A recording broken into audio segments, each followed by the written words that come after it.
Family, friends, and the tight-knit community in the small town of Green Cove Springs certainly distraught this morning. Murray Lancaster abducted his ex-girlfriend yesterday before killing her and her father along with his ex-wife.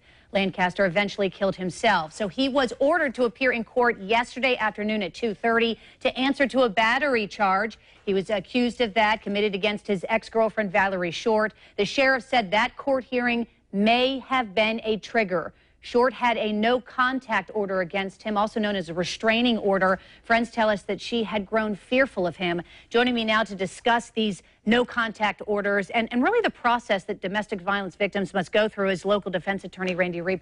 Randy, good morning. Thanks for being here. Do appreciate it. You know, we hear this so often, not just in Green Cove Springs, but also in Palatka, you know, where a man killed his girlfriend.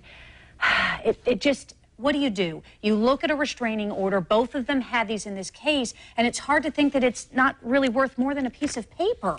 It's probably the best way to think of it. It is a specific law written for two individuals. The law says this person cannot get near this other person.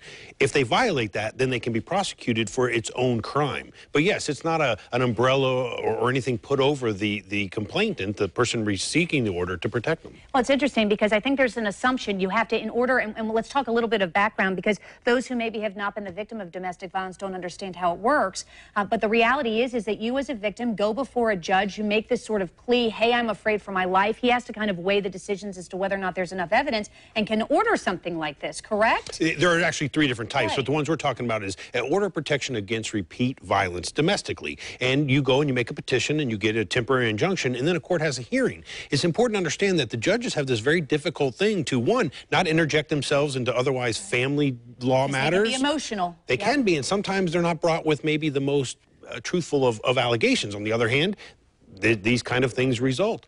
So they're very, very difficult. But you have that hearing, and then you get a restraining order. Okay, so we want to, a lot of this interview and what we want to do is we know that there are probably women out there who are living in fear. What kind of evidence do you need to have? Because can it be, what if this man has beaten you over a series of days, or woman has beaten you over a series of time, you don't have any pictures, you don't have any bruising?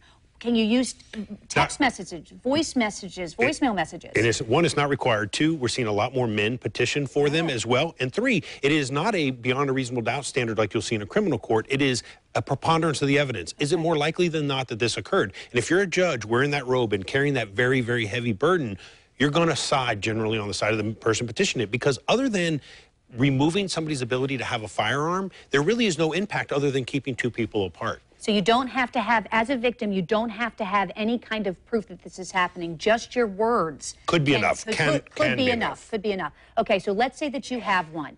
You don't get some kind of bodyguard, you don't get some kind of police escort. You still have to be careful. You can't assume that it's going to protect you. When the reality is, until we get a handle on mental health and firearms, it doesn't matter what pieces of paper, whether they're written in Tallahassee or they're written at a local magistrate's office, until we get a handle on people who are doing crazy things, that's not going to protect people from the nonsense that you're seeing today and reporting. So you still have to be careful, particularly on times where you know that there's going to be a court date and that person has to be in court. They may be then really agitated.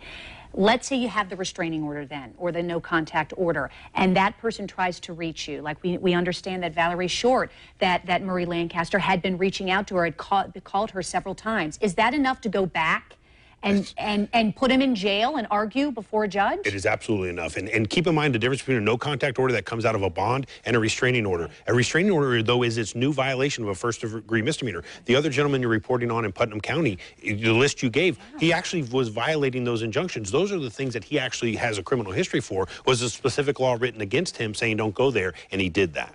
Okay, so that's enough to get them, though, thrown into jail. You call police if that happens and they're reaching out to you. Police can then go through the proper, or do you call an attorney? What do you do? I would call the police. 911 is always a great place to start. And then you can de-escalate it from there. But you call the police, they come down and say, hey, I have an injunction, this person's contacting me. Clearly, this person understands they're not supposed to be contacting me. They're breaking the law. How serious does that have to escalate before an arrest happens? Not very far. And I'll tell you, in this circuit, we prosecute those regularly. Randy, thank you very much. Appreciate it. I hope we help some women and some men, certainly, this morning.